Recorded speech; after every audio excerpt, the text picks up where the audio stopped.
Pero tanaw nato nga atong information nga basihan legitimate information.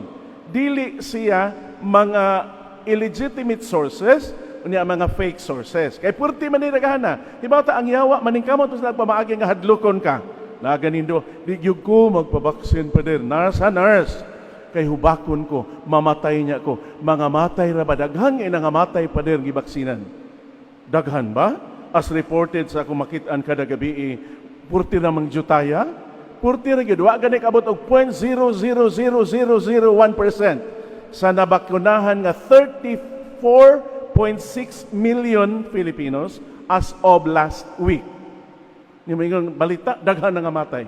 Ang laing tubag, doon na ba'y mamatay nga gibakunahan? Ang tubag, ang bakuna diri na para patay. It's not something that kills you. It is something nga moabag sa imong immune system aron ka mabuhi. Mao gini roles bakuna. Kung maingin kang naka-apekto ba to, moingon ang express, wa gyud.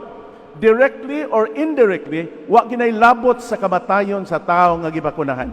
As was explained, kay ang kinigong daghang kay ko bisa sa akong kaliwat, kaya gihubakon ko, dili ko ana, dili ko ini. That is fear nga nahimo ng monstrous ang iyang kadakon sa kasing-kasing sa tao.